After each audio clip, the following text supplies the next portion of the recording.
Welcome to another deep dive, and today we're going to delve into the life and works of Edgar Allan Poe. Now, we're assuming you're here because you already know the basics, so we're not going to waste time on a Wikipedia rundown. Exactly. We want to go beyond that and talk about why Poe is still relevant today, beyond just his scary stories, right? Right, he's popped up in so many things I wouldn't expect. Like, I was reading recently that even in, it's like cosmology. Oh, yeah. There's echoes of Poe. It's really fascinating. But all right. So if we're going to understand Poe, we have to understand his life. And his life, from what I've read, it was a rough one. Would you say? Oh, absolutely. I mean, born in 1809 and practically orphaned from the start. Yeah, talk about a difficult childhood. Yeah, I mean, his father left when he was just a baby, and then his mother, she died a year later from tuberculosis. Oh, wow. So it's really not surprising that themes of loss and death and grief show up so much in his work. Yeah, no, yeah. So what happened to Poe after his parents died? Well, he was taken in by John and Frances Allan. They were a wealthy couple in Richmond, Virginia. Okay, so he had some stability. Well, they became his foster parents, but their relationship was complicated, to say the least. Okay. Complicated in what way? Well, John Allan, he did provide Poe with a good education, introduced him to a life of privilege, but he was also a very harsh disciplinarian. And he didn't really approve of Poe's literary ambitions. So a lot of tension there, it sounds like. Yes, definitely. And that tension really comes into play when Poe goes off to the University of Virginia. Mm-hmm. John Allan, he gave him some money, some funds for his education, but Poe, he ends up with gambling debts and has to leave after just a year. Wow. So now he's this brilliant young man with his passion for writing, but facing financial struggles and a strained relationship with his foster father. What does he do? Well, he does something really interesting. In 1827, he enlists in the U.S. Army under an assumed name. Wow, that's pretty daring. Edgar A. Perry. Like something out of one of his stories, almost.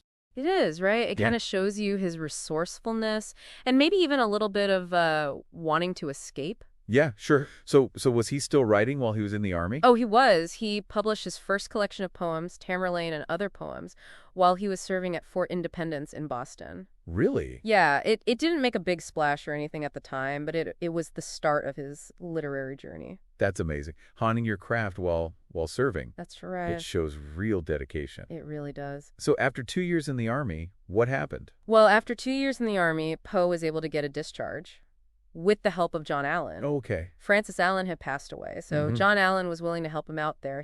Poe even managed to get into West Point. Really? But the relationship with John Allan was it was just broken beyond repair. So what happened at West Point? Well, there are clashes over money, and Allan had gotten remarried at this point, and so it was too much for Poe, and he intentionally got himself court-martialed so that he could leave. Wow. And dedicate himself fully to writing. So he essentially chose a life of poverty to pursue his art. He did, and being a writer in America back then, that wasn't exactly a lucrative career path. No, it was really difficult for American writers at the time, right? Especially with the lack of international copyright laws. Oh, that was a huge issue. Yeah. That was one of the biggest challenges, because it was cheaper for American publishers to just print unauthorized copies of works by British authors. Right, right. And Poe, he was constantly having to compete with these cheaper reprints, even if his work was better. So frustrating.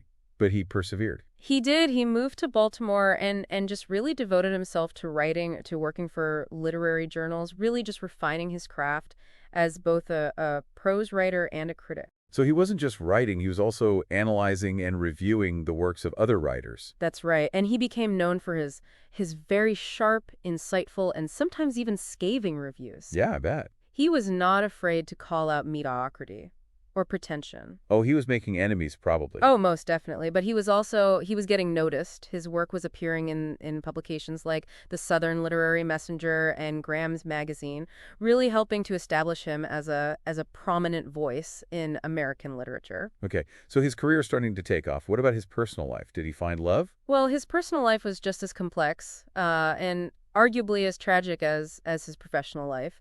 In 1836, he married his cousin, Virginia Clem. Oh, wow. That was a different time, but still. It was. It definitely raises eyebrows today, especially considering that Virginia was only 13 years old at the time. Yeah, it's something we definitely can't ignore when we talk about Poe. Right. It's important to acknowledge because it did play a significant role in his life and likely influenced his writing. For sure. And Virginia's life was cut tragically short, wasn't it? It was. She suffered from tuberculosis for many years, and her illness and eventual death in 1847 had just a devastating effect on Poe. Yeah. Again, that theme of loss. It's no wonder it shows up in his stories, right? Absolutely. And this brings us, of course, to The Raven, right? 1845. Yes. The poem that really made him famous. Exactly. This one poem catapulted him to fame and really solidified his place in literary history. The Raven it's one of those works that truly transcends time. The haunting rhythm, the dark imagery, I mean, it still resonates with readers today.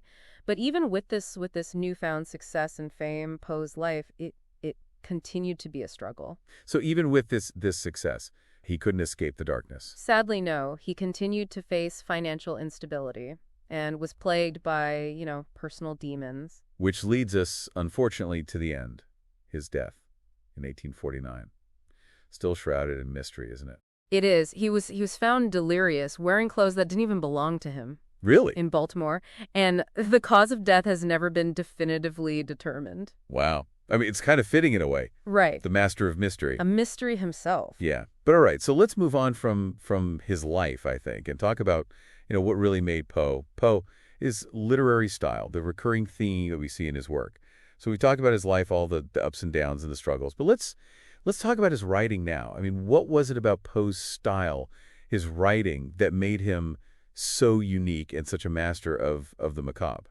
Well, I mean, think about what we just talked about, right? His life was full of death and loss from a very early age. And those experiences, they seeped into his writing, and they gave it this really raw, almost visceral quality. So he wasn't just writing about those dark themes. He was living them, right? Exactly. And he wasn't afraid to explore the darker side of human nature, the shadowy parts of the psyche that most people try to ignore, right? Yeah. I mean, he wrote about fear and guilt and obsession and the psychological effects of grief and isolation. Yeah, and he did it with such a command of language, right? Yes. It's like he creates this atmosphere in his stories that's just so haunting. It really pulls you in. He was really an innovator when it came to language. He understood the power of words to create a mood, to evoke this feeling of unease and dread, even terror. Yeah. I mean, take, for example, his story, The Fall of the House of Usher. The way he describes the house itself, this decaying, crumbling mansion with an atmosphere of oppressive gloom. Mm-hmm. It mirrors the mental state of the characters and even foreshadows the tragic events that are going to happen. It's like the house itself is a character in the story, right? Exactly, yeah. It's reflecting all this psychological turmoil that's happening inside. Precisely. And it's this mastery of language, this ability to create what Poe called a unity of effect. What's unity of effect? So Poe believed that every element of a story, the plot, the characters, the setting, the language, even the punctuation, it should all work together to create a single, overwhelming effect on the reader. Oh, interesting. He was very deliberate in his writing, carefully constructing each sentence, each paragraph, to build towards this singular emotional impact. So it was about more than just telling a story. It was about creating an experience. That's right. And Poe even wrote an essay about this called The Philosophy of Composition, where he breaks down his process for writing The Raven in great detail.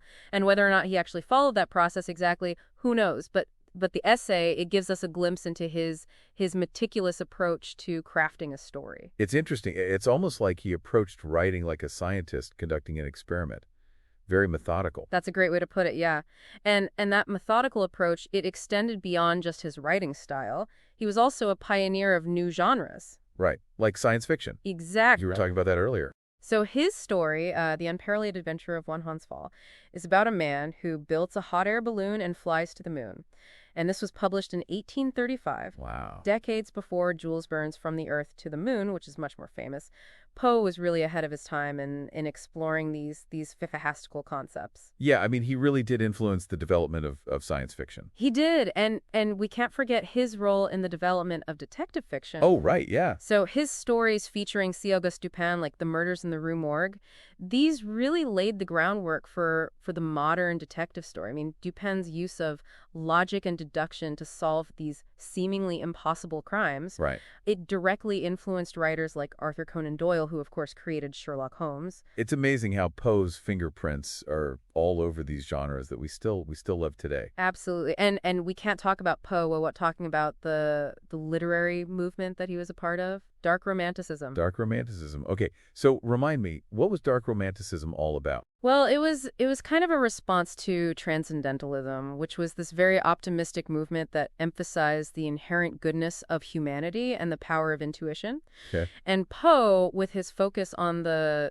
darker aspects of human nature, he wasn't really on board with that. No, I imagine not. He was more interested in the potential for evil and madness that exists within every human being. Mm-hmm. His stories, they explore the psychological torment that could be lurking beneath the surface, even in the most seemingly rational mind. So you have these two very different literary movements kind of happening at the same time in America? Yeah, it was a really interesting time. It was a period of great intellectual and artistic ferment, Mm-hmm. and Poe was right there at the center of it, challenging conventional thinking and pushing the boundaries of what literature could explore. So we've got Poe, the writer, the innovator, the master of the macabre, this challenger of conventions.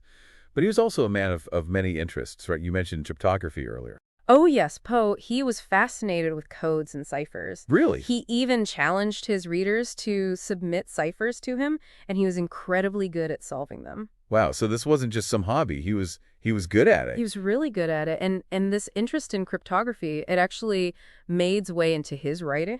So his story, The Gold Bug, is a perfect example. Mm-hmm. The entire plot revolves around deciphering this secret code that leads to buried treasure. And the way Poe describes the process of breaking the code, it's both thrilling and intellectually stimulating for the reader. Yeah, it's not just a plot device, right? It's Right. really integral to the story. It is. It makes you wonder if Poe saw some kind of connection between the hidden meanings and codes and the hidden depths of the human psyche. That's an interesting thought. Yeah.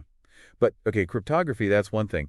But then you said he was also interested in cosmology. He was, which is, the study of the universe. Wait, this is the guy who wrote about talking ravens and beating hearts under the floorboards. The one and only. He wrote this essay called Eureka, a prose poem in which he proposed a cosmological theory that, in some ways, anticipated the Big Bang Theory. Wow. Now, it's important to keep in mind that Poe, he wasn't a scientist, Right. and Eureka, it's not really considered scientifically rigorous work. So you're saying Poe, the master of the dark and macabre, was also contemplating the origins of the universe. He was, and it may seem like a departure from his typical themes, but it just shows you how wide-ranging his intellectual curiosity was. Okay, my mind is officially blown. I know, right? This deep dive just keeps getting deeper. But before we move on, I have to ask, you mentioned something earlier about Olber's paradox. Oh, yes. What is that? So Olber's paradox, it basically asks this question: if the universe is infinite and full of stars, why is the night sky dark? Shouldn't it be ablaze with light? Yeah, that's a good question. It does seem kind of counterintuitive. It is, and Poe in Eureka, he actually attempts to address this paradox. His solution involves the idea that the universe is not infinitely old, and that the light from the most distant stars just hasn't had time to reach us yet. So even though his ideas might not hold up scientifically today, it's still amazing that he was thinking about these kinds of questions. It really is. It speaks to his insatiable curiosity and his desire to understand not only the human mind, but the universe itself. Well, clearly Poe was a man of many layers, but how has all of this, his life, his writing, his wide-ranging interests, how has it impacted the world beyond his own lifetime? Why should we still care about Edgar Allan Poe today? That's a great question, and it's one that we'll explore as we look at the enduring legacy of this fascinating and influential figure. Okay, so we've really uncovered a lot about Poe. His tough childhood, his dedication to writing, all the innovations, the dark themes, cryptography, even cosmology. But what's his legacy? What's it all mean? Why does he still matter today? Well, his legacy's complex, right? Like Poe himself, but I think at its core, it's his ability to tap into these universal anxieties and fears, the shadowy parts of human nature that we all have. Yeah, he didn't shy away from that darkness at all. Death, madness, guilt, that potential for violence that we try to pretend isn't there. I mean, those themes, they really still resonate with people today. I think too, in a world that feels increasingly chaotic and uncertain, Poe's exploration of that darkness within us, both individually and as a society, it feels more relevant than ever. And it's not just the themes, right? It's the way he presents them, the language, the imagery, that atmosphere of like creeping dread that he creates. Exactly. He was a master of psychological horror before that was even a term. He knew how to get under your skin, how to make you question your own sanity. And the influence he had on other writers. You mentioned Arthur Conan Doyle and the birth of detective fiction, but I'm thinking of like H.P. Lovecraft, Oh, absolutely. even Stephen King. Yes. I mean, they're all dealing with these themes of horror and the macabre, going deep into their characters' psyches. You can see that direct line from Poe to Lovecraft, that cosmic horror, that sense of dread, the unknowable. And Stephen King has often said that Poe was a huge influence on him. Yeah. It's amazing how those threads connect writers across generations. It is. But Poe's legacy goes beyond just literature, too, doesn't it? It does. I mean, his work has been adapted so many times for film and television, even video games. Oh, yeah, for sure. I mean, think about like Tim Burton. Oh, yeah. His whole aesthetic, that gothic feel, the darkness mixed with whimsy. Edward Scissorhands, The Nightmare Before Christmas. You can definitely see Poe's influence there. Totally. And then, of course, there's the more direct adaptations, Roger Corman's Poe films in the 60s. Classics. And even recently, The Pale Blue Eye, where Poe is actually a character in a murder mystery. Right. It's incredible how his stories continue to be reinterpreted, reimagined for new audiences. It shows the power of his ideas and how timeless his writing is. But I think beyond the adaptations, Poe's real legacy lies in the questions he raises about what it means to be human. What kinds of questions? Questions about good and evil, the power of our subconscious minds, how fragile sanity really is, the fact that we're all going to die. I mean, these are big questions that we're all still grappling with. And Poe doesn't give us easy answers, does he? He doesn't. He makes us confront those questions head on, forces us to look at our own fears and anxieties. Yeah. He doesn't shy away from the darkness. He embraces it. Exactly. And by doing that, he reminds us that the darkness is a part of all of us. It's something we need to acknowledge and understand, not just try to ignore. So after all this, what do you hope people will take away from this deep dive? What's the most important thing to remember about Edgar Allan Poe? That's a good question. I think it's that Poe was more than just a writer of scary stories. He was a literary innovator, a master of language, a psychological explorer, a social critic. I mean, even in his own way, a philosopher. Yeah. His work still matters today because it speaks to those deepest parts of ourselves, the parts we often try to hide. That's a great way to put it. His work isn't just entertaining, it makes you think. It challenges you, it disturbs you, and ultimately it makes you think about the world and yourself in new ways. And I think that's the mark of a truly great writer, someone who stays with you long after you've finished reading their words. Well said. So if you haven't already, I highly recommend you check out some Edgar Allan Poe. You might be surprised by what you discover. Not just about Poe, but about yourself. And as Poe himself might say, never more be afraid to explore the shadows, because it's in the darkness that we often find the most profound truths about ourselves and the world around us.